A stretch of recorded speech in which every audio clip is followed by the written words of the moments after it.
child, I ran for pimps. Been so many downs, so many beds. Now I'm coming down, your L'Oreal looks. I was born from worth, editorial limbs. I'll burn your bones.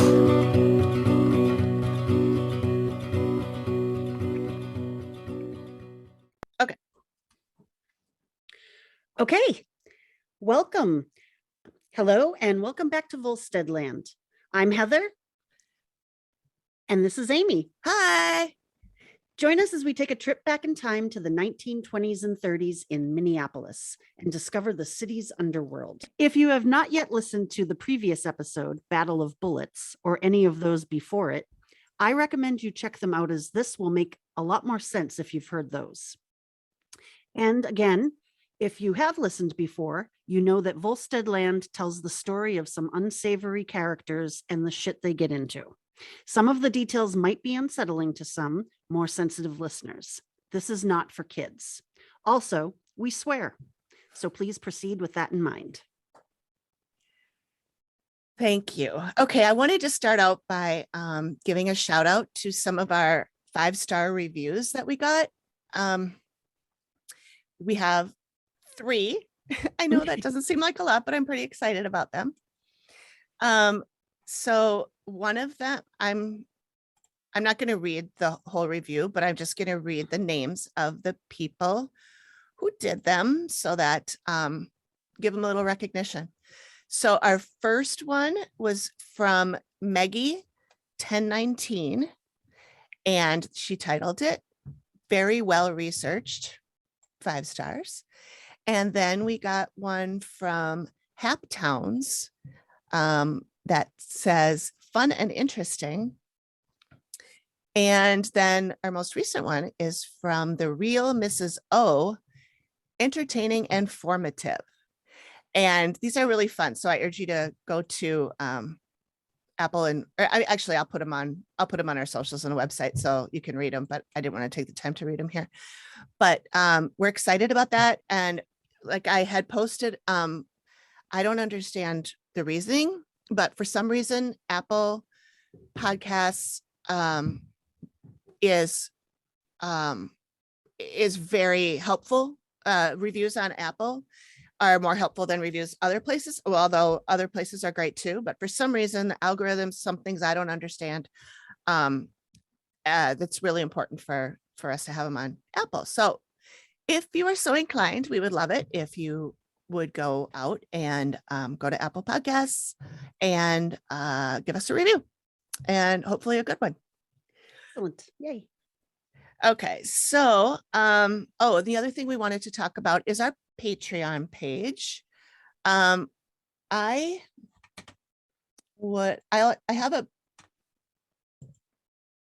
have it up here. Let me share my screen for a sec, and you can see. Can you see my page where it says Volsteadland? Yes. Okay, so this is our Patreon page. There's the 2 levels if you want to support us financially, but I wanted to show you, if you don't or can't, that's perfectly fine. This right here, this follow button, if you click that, you will still get all of our updates. Every time we post anything, you'll get an update. If you're not a patron, you won't be able to see all of them, but you will have, every time it posts something that you can see, you'll get an email or a or a notification if you have that on your phone or your whatever you use. So that's that. Okay, I'll stop sharing. All right. So all the links to the Patreon and Apple and all that, I'll put them all in the description in the show notes. And we are wearing our merch, our Volstead shirts. Yay. So there's going to be a link to go get yourself one of those too if you like. They're really nice. They're good quality. They feel nice. They fit well. So yeah, that's it. Okay. When we laughed. Oh, we laughed. No, okay, we're gonna get to that. When we last left Izzy, he was arrested in connection with a bank robbery, but was cleared. Today, we're going to be talking about some cases that are pretty historical. I mean, the whole podcast is historical, but I mean, they set precedences. So sit back, grab a drink of choice, and join us. We're picking up in about 1933.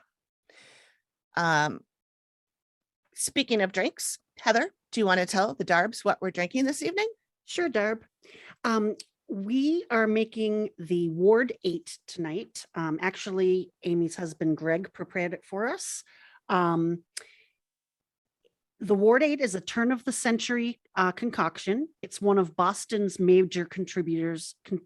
It's one of Boston's major. It is. How many of these have you had, Heather? Not yet one.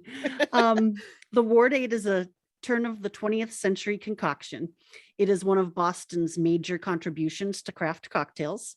The cocktail was reportedly created in 1898 in Boston to celebrate the election of one Martin M. Lomasny to the state legislature.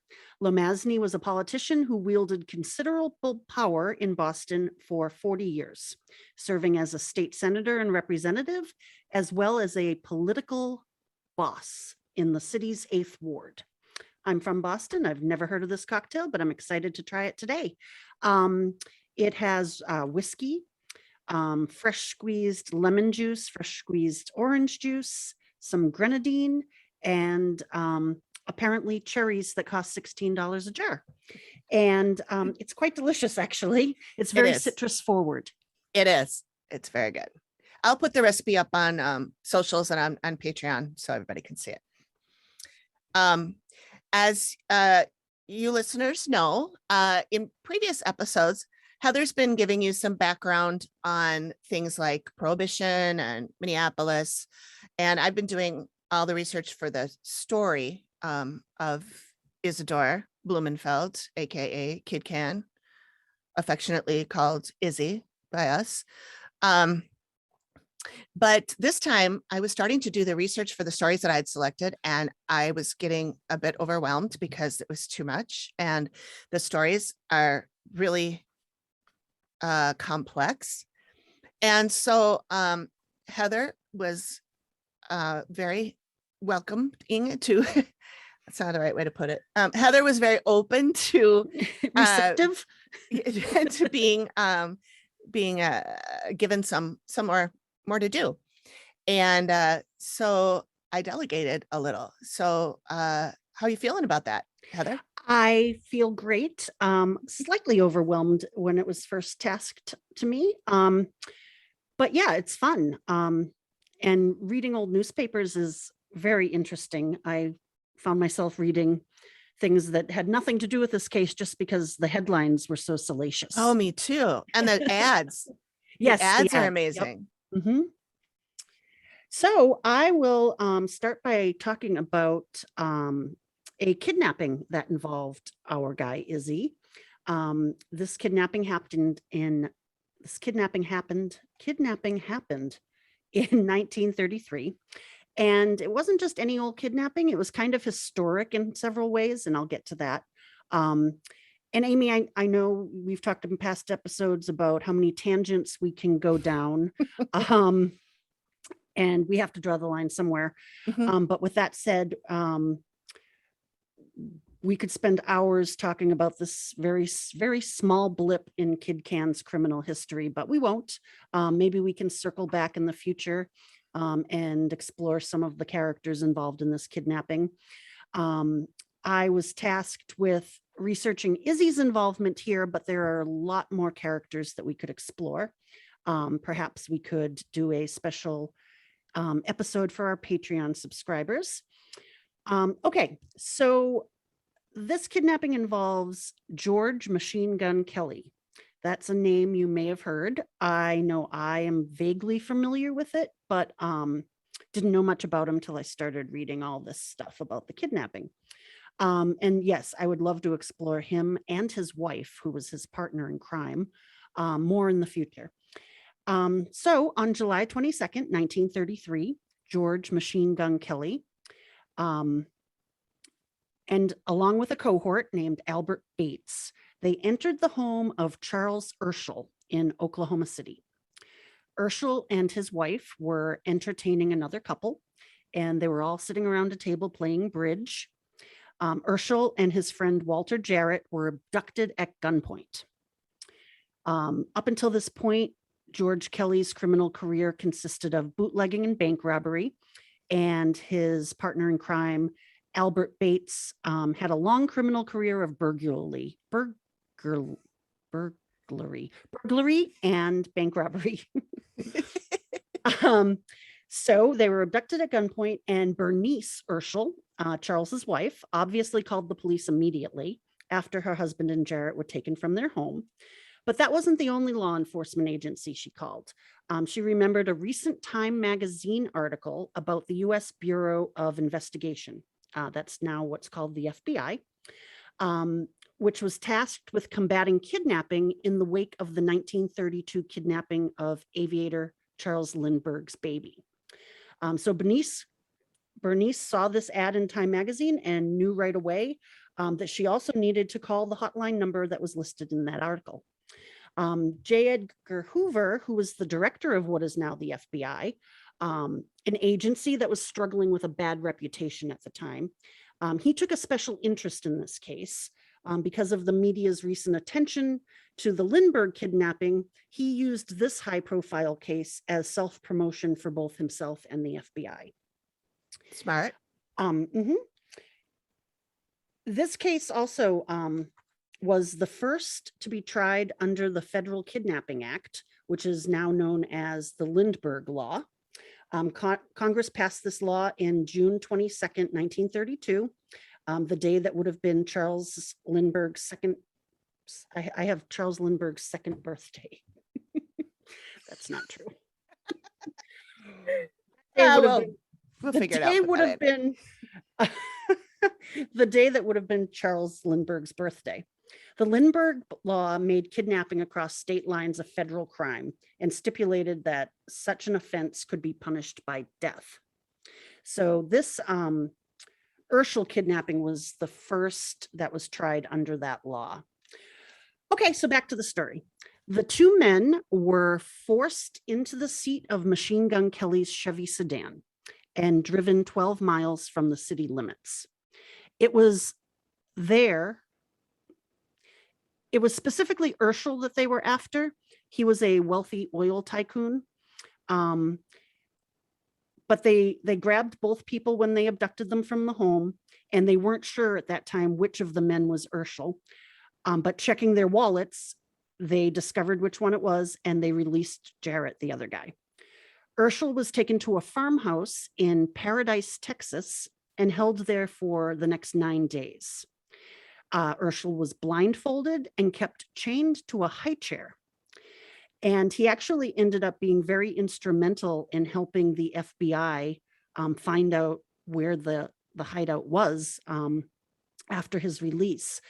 Because even though he was blindfolded for most of the time, he was able to memorize a lot of details about his location, including the passing of an airplane overhead at the same time every day. A ransom letter was sent to John Catlett, a friend of Urschel.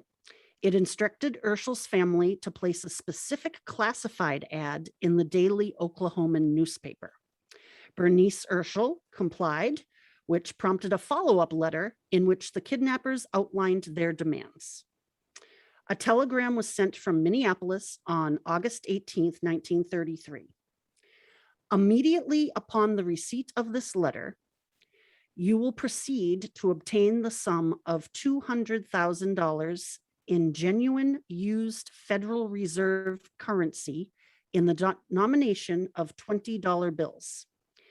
It will be useless for you to attempt taking notes of serial numbers, making up a dummy package, or anything else in the line of attempted double cross. Bear this in mind.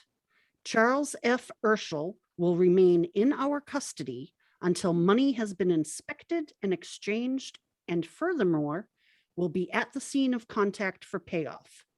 And if there should be any attempt at any double cross, it will be he that suffers the consequence. Ew. So the family paid the $200,000 and Urschel was released, I guess, unchained and let out of his high chair on July 30th. I'm picturing a grown man in a high chair. That's a visual. When the FBI raided the farmhouse, they arrested the owners, Robert and Ora Shannon, as well as Harvey Bailey, who was using the farm as a safe house after committing a robbery in Oklahoma. The FBI eventually captured Machine Gun Kelly and his wife, Catherine, in Memphis, Tennessee. The FBI claimed that upon his arrest, Kelly cried, "Don't shoot, G-men," presumably coining that phrase that is still used today to refer to that government agency. G-man? G-men means government men. And apparently, Machine Gun Kelly coined that term. Good for him. Although Kelly boasted that he would be out of prison by Christmas, he served time in Leavenworth, Texas until October 1934. He was then transferred to Alcatraz, and he returned to Leavenworth in 1951, where he died in prison on July 18th, 1954. Okay, so what does Isadore Blumenfeld have to do with any of this, you ask? Yes.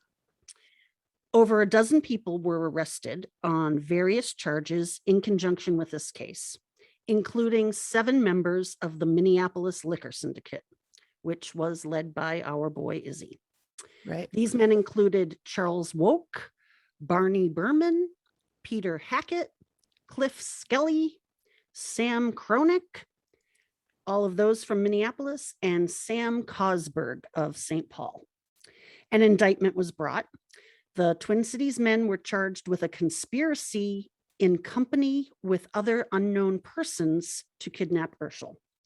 Part of the conspiracy was a plan to take the $200,000 ransom money to other parts of the US, particularly St. Paul and Denver, and to pass it into circulation.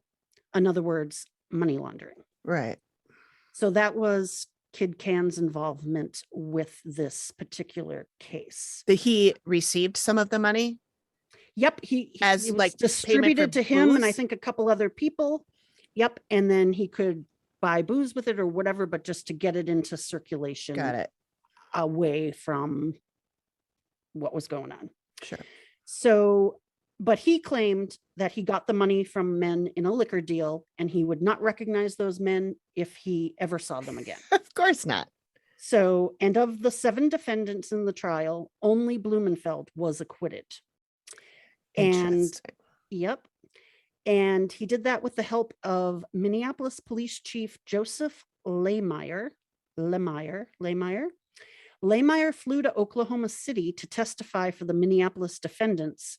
And for some reason, he didn't notify anyone at the police station or in his department about his departure to cross state lines to do this.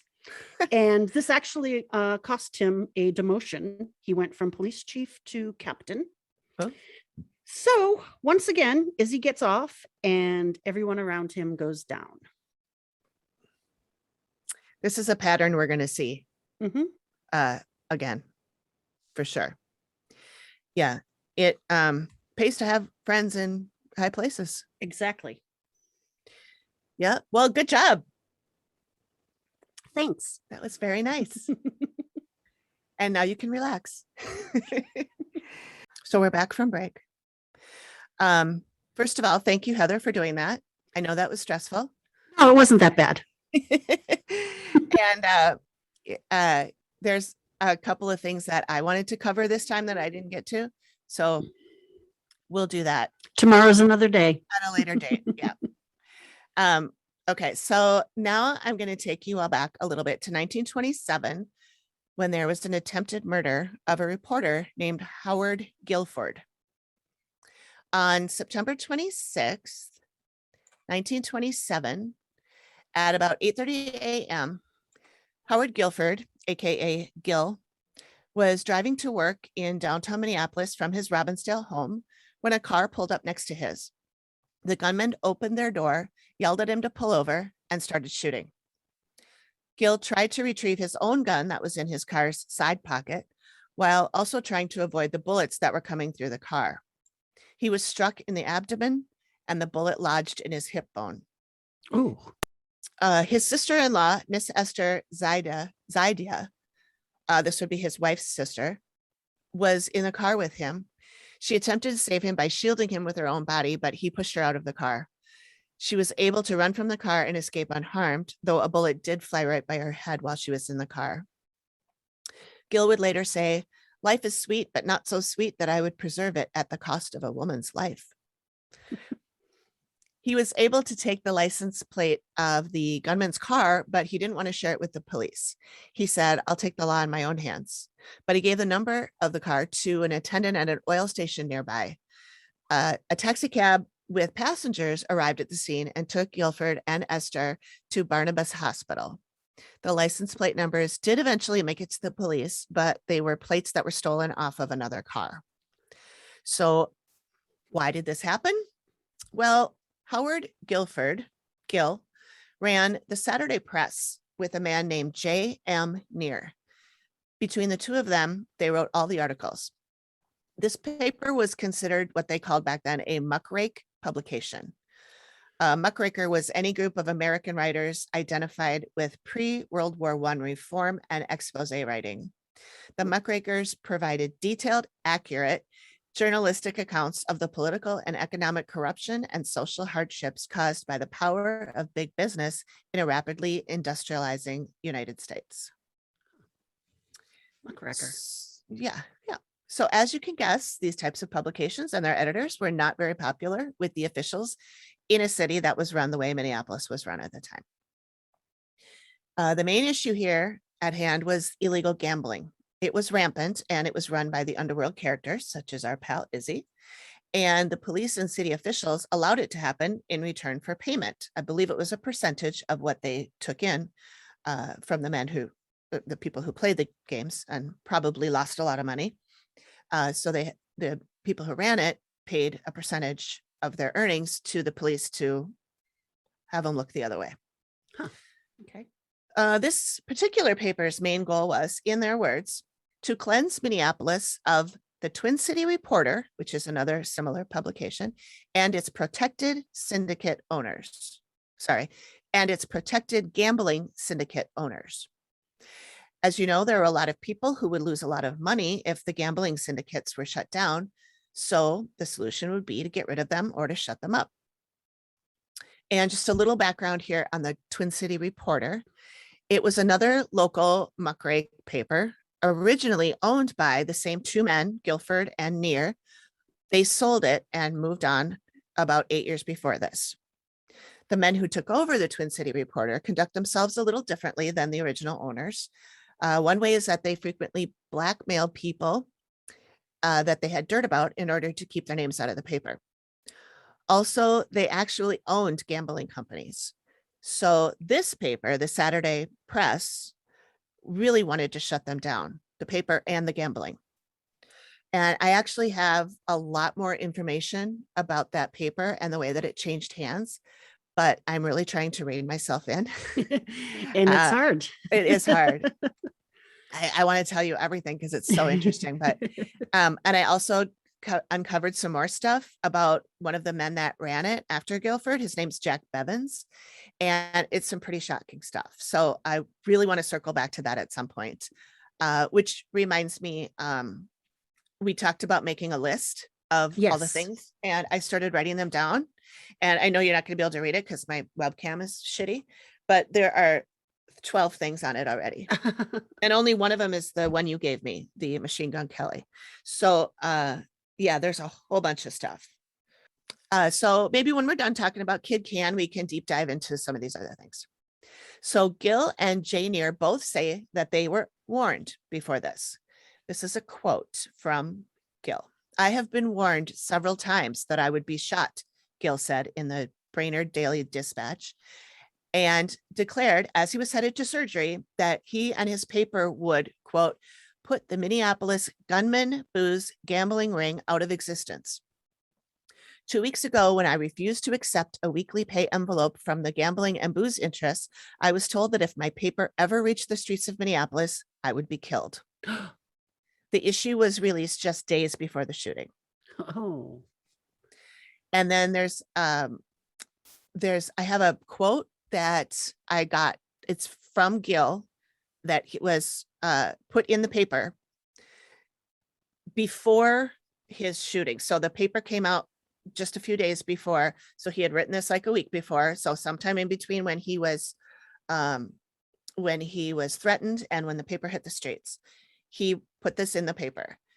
Make no mistake about this. We are going on through. And if anything happens to us, accidental or otherwise, the stage is set so that within 24 hours after the accident happens, old Sir John Law will begin stuffing Stillwater Penitentiary full of certain gentlemen, and before he finishes, that model institution will be so overcrowded that the last few dozen will have to sleep with their legs out the windows. Now, if you think I'm kidding, just ring your machine gun curlew and watch the Hegira begin. Hegira? Hegira, Hegira. It's another word of the day. I looked it up and it says, it means an exodus or migration. Okay. Uh-huh. Now we know.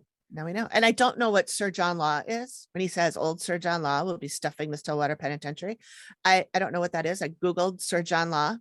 It's not a person. Maybe, it's not. I A was thinking phrase, it I was, guess. Oh, okay. I was Like, it's thinking just it was the head of the prison or something, but no. Oh, maybe. Yeah, I couldn't find anything. I just assumed it was like a phrase that you use for like the man, you know, whatever. But the law, or I don't know, maybe who knows. Anyway, as it turns out, this attack took place about 100 feet outside the city limits, so Minneapolis chose not to investigate. However, the sheriff, Earl Brown, and our buddy Floyd B. Olson, who was county attorney at the time, were rounding up suspects and quizzing them. They ended up arresting 3 men, Paul Irish Gottlieb, and brothers Harry and Sam Jaffa. Gil, while recovering, was able to identify them as the assailants, but they didn't just show him photos. They marched these guys down to St. Barnabas Hospital, brought them into Gil's room where he pointed on them from his hospital bed and named them. He named 2 of them. They are Paul and Harry, the older of the 2 brothers. The younger brother was still arrested, but I don't know. They didn't bring him to the hospital, and I don't know why, but he ended up not being charged. A few other guys were also arrested, but it was assumed they would be released after being questioned. Only Paul Gottlieb and one brother, Harry, were indicted on charges of first-degree assault. Both men had alibis and claimed they were nowhere near the shooting. The newspaper said that, quote, although authorities declared the Jaffa brothers were hired to shoot Guilford, there was no indication who might have ordered them killed. After Guilford was shot, his partner, J.M. Neer, who called himself the old man in the paper, wrote several articles in the following issue of the Saturday Press. He actually called out the people who hired the kids who shot Gil. And you, nameless, sireless spawn, who plotted that shooting, but who didn't have the guts to turn the trick yourselves. I wish there were words in the English language that would enable me to express my contempt for you, you carrion buzzards. You hired your gunmen and then scuttled for cover, preparing your alibi, arranging your schedule, protecting your own leprous hides, rearranging your smirks, and planning your future earning, when, with Gil out of the way, you would feel safe once more. You hoped that with the shooting of Gil, the old man would fade out of the picture, but you sicked your dogs on the wrong cat. The fight has just begun. Signed, the old man, J.M. Neer. There was an article written by J. Neer, this same guy, in the Saturday Press that says he believes that the only reason that the sister-in-law Esther was not killed is that the assassins figured out that she was not Mrs. Guilford. He believes that the hit was for both of them. Oh. Mm-hmm. Okay. But if they killed the sister-in-law instead, they might not be able to collect their fees. So once they realized it wasn't her, They they quit didn't shooting kill at her. So for perspective for us Minneapolitans, the gambling dens was one of the gambling dens was at 818 Hennepin Avenue, which is now the Brave New Workshop, right there in Hennepin. So one thing I found pretty interesting, while Gil was in the hospital, a what they called a skulker came into the Another word of the hospital day. looking for Gil, going in to find out how he was. It says, I'll just read this is from the newspaper. The skulker, who is said to answer the description of an enemy of Guilford's, entered the hospital by way of the receiving ward and was accosted by a nurse in the hall not far from the room where Guilford was fighting for life. The nurse informed the doctor, Guilford's physician, that the man asked how Guilford was getting along, and when she stopped him. When the nurse informed the man that Guilford appeared to be slightly better, he appeared to be angry. Oh, he is he? The man growled and walked away. The nurse, made suspicious by his attitude and his manner, and the fact that his cap was pulled down to shade his face, made an immediate report to the police authorities. A search of the hospital showed that the man was no longer on the premises. Guilford was not informed of the visit from the stranger, who resented the slightest improvement in his condition. His condition is too critical to permit him to be subjected to that shock. The doctor described his condition today as fair. And then I did see another article that said that this guy walked into Gil's room, but a nurse scared him away before he could do anything. Huh. So I don't know which one of those is true. Maybe none of it is. Yeah. Like I said, 99% bullshit. Howard Guilford did survive this attack and went on to publish the Saturday Press. He even named the gangster who threatened him. He didn't name him when he first mentioned it because he was, I guess trying to be careful, or I don't think he was trying to be nice. But now that he really did get shot, he named him, and his name is Mose Barnett. So he's on the list. People we need to look into. It seems like he's a pretty big deal, but I didn't dig into him too much.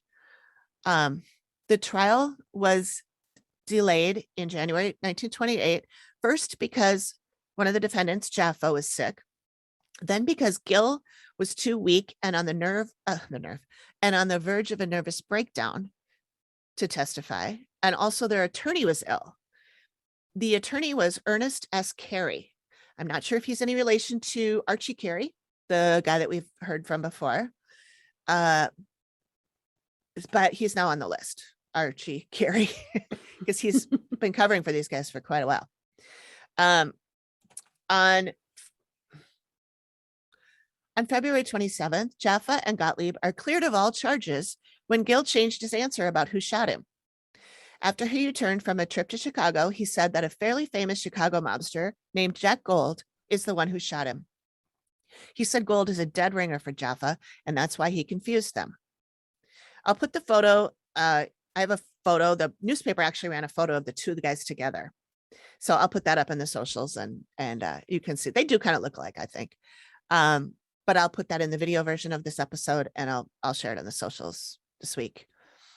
Oh, and then Gil also ID'd another man named Philip Flippy Scher as the getaway driver. But that wasn't until 1931, 4 years after the shooting. So this guy, Gil, he's all over the place. I think they probably just went, we can't have a trial when this guy doesn't know, he keeps changing his mind, keeps changing his answers. So they didn't bother. I didn't bother to investigate the other two men, this Flippy and Jack Gold, because I don't know if they were convicted of the shooting. If I did do all that, this episode would be 7 hours long. So, but I will note that Flippy's attorney was Archie Carey, that same lawyer. So this doesn't mean that Harry Jaffa was a good kid. He went on to be involved in a ton of other things, including bootlegging. And I'm pretty sure he had to have known Kid Cann. He had to have, because if he was involved in bootlegging in Minnesota, Minneapolis, then yeah, He He had probably to have worked been. for him or Or yeah, had his he was own either group. he either worked together or they were rivals, is my guess. So he's also going on my list of people to investigate further. One interesting thing that popped out of this is, and this Howard Guilford, Jane Eyre, and the Saturday Press, is that since the police chief, whose name was Frank Burnskill, he didn't want to investigate the shooting, claiming that it was outside the city limits. The feeling was that the paper might be onto something, especially since the chief went around to the newspaper stands in town and told the boys not to sell any issues of the Saturday Press because it was inciting to riot. Gill said, the chief, in banning his paper from newsstands, definitely aligns himself with gangland and violates the law he's sworn to uphold. Then a few weeks later, the paper took on Floyd B. Olson. Old Floyd. Oh, you're not supposed to do that. He was the Hennepin County attorney at the time. They took him to task for, quote, failing to crack down on the criminal underworld, and said to him, go ahead and run for governor again, Floyd, and you'll find that what you took to be a chip on my shoulder is really a tomahawk. These guys are very flamboyant. Poetic. Yes. Olson then looked for a legal way to suppress the paper. He found it in the fact that the paper was often written in very confrontational and, let's be plain, racist and anti-Semitic way. In one edition, Jane Eyre wrote, and this is really hard for me to read, it's awful. He wrote, quote, practically every vendor of vile hooch, every snake-faced gangster and embryonic yegg in the Twin Cities is a Jew thugs who have pulled practically every robbery in this city. Unquote. Yeah. He said a lot of really shitty things. So I looked up what an embryonic yegg was. A yegg is a burglar or a safecracker. Oh. Another word. We have lots of words today. So in November, Olson filed a restraining suit against the Saturday Press, citing a public nuisance law, or a gag law, that was passed by the legislature in 1925. The 1925 law permitted the state to shutter a, quote, malicious, scandalous, and defamatory newspaper, magazine, or other periodical. It was the first law to provide for actual suppression of the public press since the passage of the Alien and Sedition Acts in 1798. The New York Times had written that the Minnesota statute was a vicious law, and the Literary Digest declared that, quote, freedom from the press in Minnesota is reduced to about the freedom of a straitjacket. Huh. So in 1931, there was a Supreme Court case between Jane Eyre and the state. Guilford had withdrawn from the case. This time on June 1st, 1931, in a 5-4 decision, the court struck down the Minnesota public nuisance law as unconstitutional and ruled in favor of Eyre. It's believed that part of why this law was repealed is that newly elected Governor Floyd Olson, during his inaugural address, argued for its repeal, even though he just used it. He said, quote, I believe that the possibilities for abuse make it an unwise law. So the Minnesota nuisance law, the court ruled, was unconstitutional because imposing a previous restraint on what publishers can print is, quote, the essence of censorship. And I just want to point out that we have a very similar problem facing us today with all this fake news. I mean, yeah, it's wrong to censor, but do we really need people spouting off hateful, racist, and untrue bullshit? I mean, no, we don't need that. No, but you can't say they can't though. say it. Yeah, can't say they can't say it because it's censorship. So anyway, Eyre kept working at the Saturday Press, but changed the tone of the paper to be a little more subdued. Guilford, on the other hand, doubled down, as people like that tend to do. He cut ties with Eyre due to financial disagreements and went on to publish The Pink Sheet, another scandal paper which attacked politicians and city officials repeatedly. In one 1933 article, after confiscating at least 25,000 copies of the paper, Superintendent of Police Meehan said, playing up of sensational criminal cases and sexual matters in heavy blackface typed before the children of Minneapolis must stop. I'm going to keep such papers off the streets from now on. I'll guarantee there'll be no more of them. Motion detected at the back door. And told Guilford that he could go pick up his papers from the basement of City Hall. Gil responded by suing Meehan, and he won. Then he was countersued by Meehan, and it goes back and forth, and I quit looking into it because, like I said, we don't want to be here all flipping day. So then Gil took on Floyd Olson again. The last time he did that was on a radio talk show in 1934, and just 10 days later, he was murdered.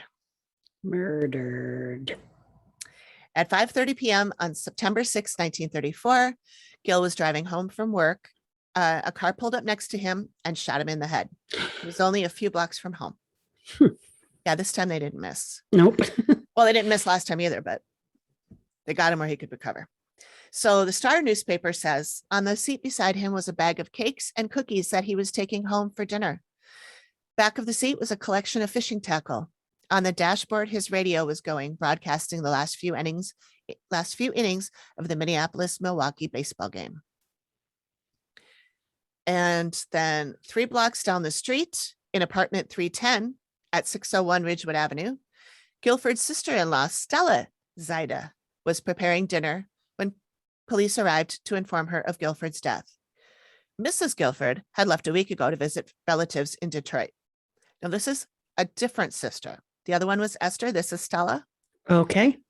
Who thinks he was stooping his wife's sisters? Ooh, stooping. Just me? I kind of think he might have.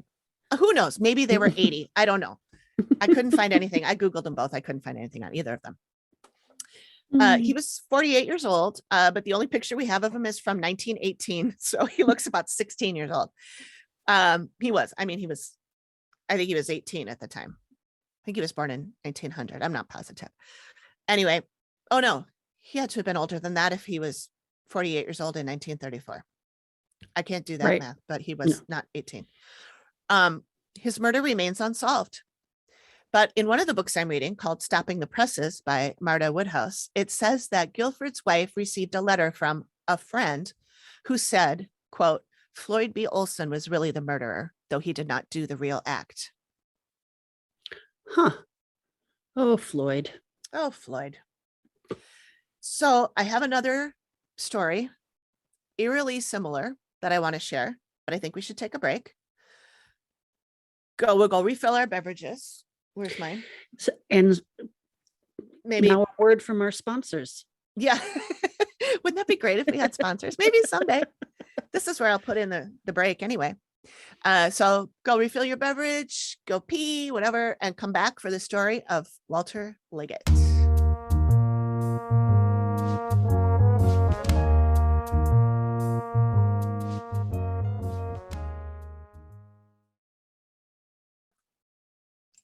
Welcome back from break. We have fresh beverages. Round two of the Ward 8 cocktail. Yep. Delicious.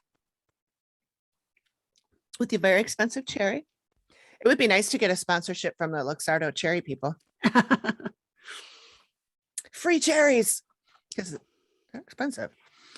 I do have a jar of cherries that my dad gave me that I've never opened. Oh. Are they boozy cherries?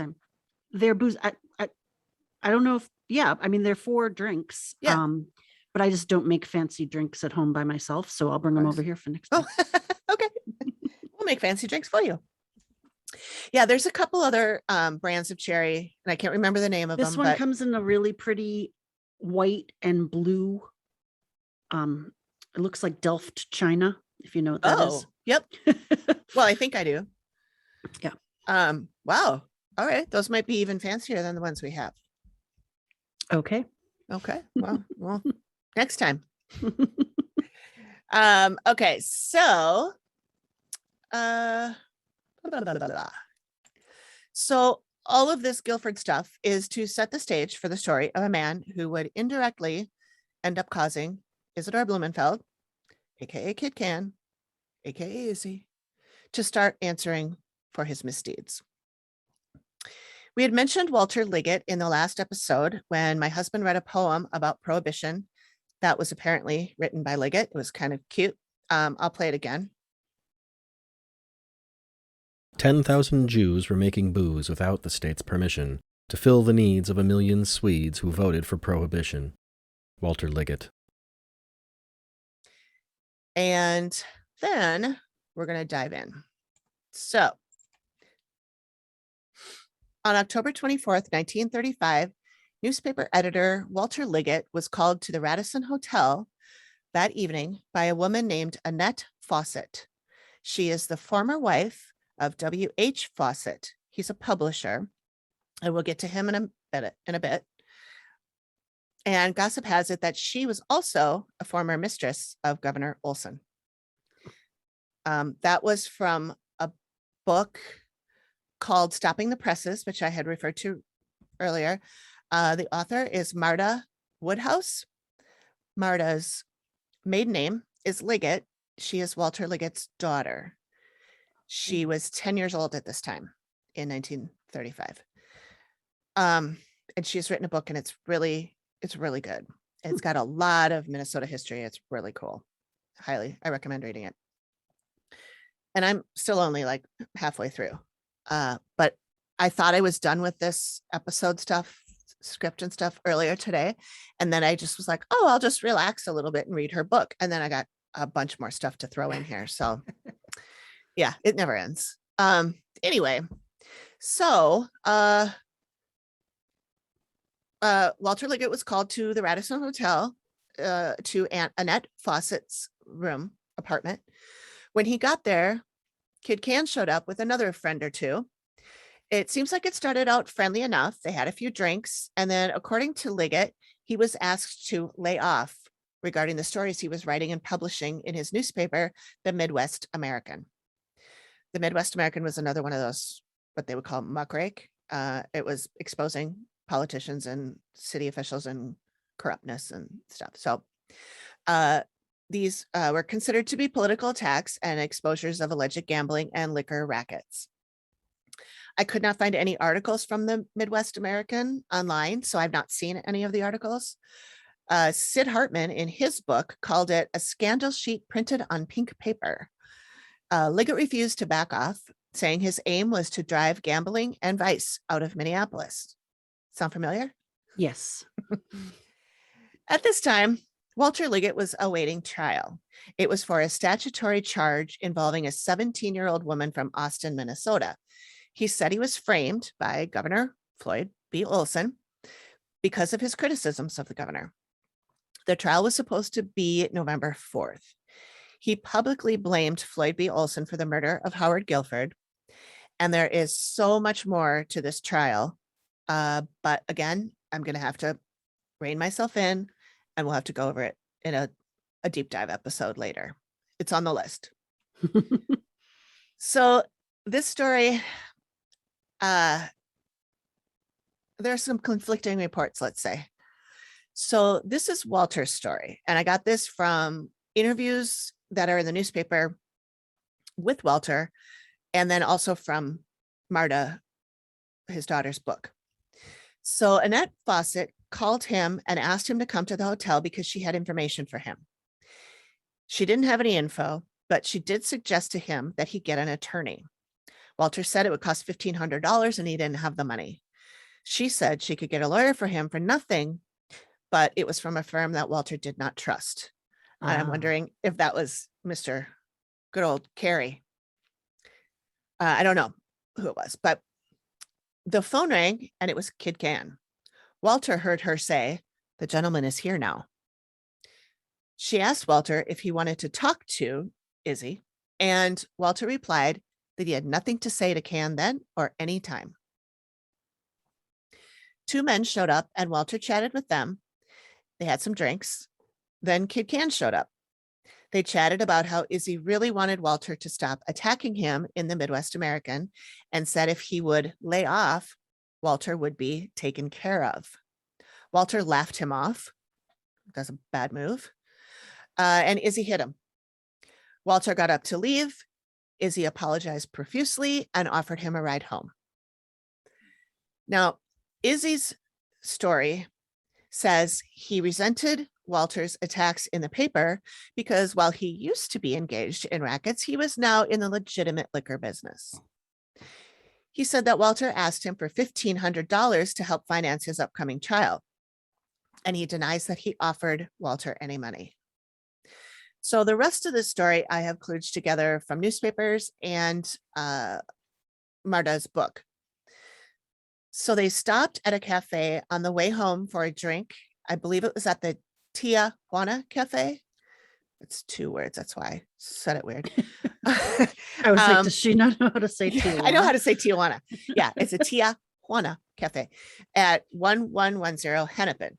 And I think I looked up that, and there's like a freeway there now. So it's not, it's like in that weird spot where Hennepin and Lindale kind of come together, right. And by the where I live. Yeah, kind of by the Walker, more by the Walker. Okay. That like Vineland Place and all that weird stuff down there. All right. So some of Izzy's friends showed up to this cafe. It was a cafe, but it was a bar. One of them was Abe Brownie Bronstein, who had also been attacked in Walter's paper. They tried to bribe him once again, and he refused. And that's when the beating started. He fought his way out of the cafe, only to be knocked down on the sidewalk and further beaten by 7 men. He escaped to a cab and went home. The newspapers say he went to the hospital, but Liggett's daughter says he came straight home. She woke up when he came home. His wife, Edith, called for an ambulance 3 times, but was told that the only available one was out on another call, which doesn't that mean it's not available? One arrived almost 2 hours later and took him to the Swedish hospital, which that's where I was born. Really? Uh-huh. I don't even know where it is. It's probably part of, I have a feeling it's part of, maybe it's part of HCMC, but the papers. You can ask your mother. Yeah, I could ask my mother. She probably would remember. It was a momentous day for her as well. The papers reported it as though Walter was stinking drunk at the cafe and became annoying to the customers, milling about, and was offering, this is a quote, offering to display his pugilistic prowess. That's from the New York Times. His pugilistic prowess. That could be another title. He fought with Abe Bronstein and broke his thumb. And then Abe hit him back. But if that story is true, then I don't know how Walter ended up so beaten. He had black eyes, he broke a couple of ribs, and his ear was almost torn off. Oh, no. Yeah. So Walter also said that he thought the cafe was at about 25th and Nicollet, but of course, his bell had been rung and he was probably trashed. So who knows? The police came to the hospital and interviewed Walter, saying they would return with a complaint for him to sign, and they never returned. Walter's wife, Edith, suspected that when they returned to the police headquarters, they were told not to follow up. She pleaded with them to let him sign a complaint, but they refused, saying that Walter caused the problem himself because he was drunk and attacked Kid Cann. On October 27th, Kid Cann and Annette Fawcett were, quote unquote, held blameless. So it's his fault, apparently. An interesting side note, one of Walter's articles in his paper was called Minneapolis and Vice in Volsteadland. And that is where we got the name of the podcast. It was just a few weeks after that Walter had his trial for the statutory case, but I'm glossing over that right now. But it's good. We'll do it another time. But I will tell you that he was found not guilty. And this is a quote from Walter, by Walter, from Marta Liggett Woodhouse's book. And then, Well, I suppose I will have to stay here on the firing line until after the next election at least. I've determined to drive Olson and his gang out of public life if it's the last thing I do. It'll be a tough job, but I've already weakened his popularity, and in another year I think I can finish him off. That is, if he doesn't have me shot in the meantime as he did poor Howard Guilford. There's always that danger. So, knowing what we know about old Howie, I bet you can guess what happens next. Yep, on December 9th, 1935, at about 5:30 p.m., Walter Liggett is gunned down outside his home while unpacking groceries from his car. His wife and daughter were in the car with him. Several neighbors witnessed the assassination and all identified Kid Cann as the shooter. Liggett's widow would always believe that Minnesota Governor Floyd Olson was deeply implicated in the murder. And there is a lot more to say about the murder, but again, gonna chill on it for now. We're gonna cover the more details of the murder and the trial in the next episode. I think we've probably got enough. We've done enough for today. And, any more of these and what else? So I did want to circle back for a second on Annette Fawcett's husband, W.H. Fawcett. Wilford Hamilton Fawcett is also known as Captain Billy. He was an American magazine publisher. He published a magazine called Captain Billy's Whiz Bang, which was founded in 1919 and was headquartered in Robbinsdale, Minnesota, until 1940 when he moved it to Greenwich, Connecticut. Fawcett Comics, which began operating in 1939, led to the introduction of Captain Marvel. Now, this isn't the Captain Marvel that you may be thinking of. This is Shazam, which ended up being a DC Comics character. I'll post a photo in the socials and in the video. In 1953, the company abandoned its roster of superhero comic characters in the wake of declining sales and a lawsuit for infringement by the Captain Marvel character on the copyright of the Action Comics character Superman. And it ended its publication of comic books. Okay, I think that's enough for today. So let me just, okay. Thank you for joining us for another episode of Volsteadland. Tune in next time when Isadore Blumenfeld, a.k.a. Kid Cann, goes to trial for the murder of Walter Liggett. Don't forget to subscribe so you don't miss the next episode, and visit us on our social media platforms for extra content, as well as Patreon.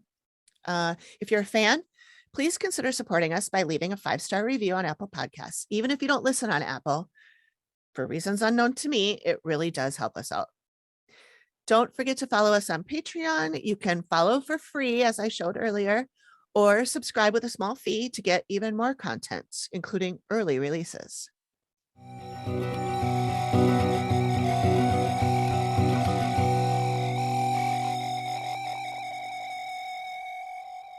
Volsteadland is produced by me, Amy, at Whimsical Productions and is part of the Collected Sounds Network. Thanks for listening. Okie doke.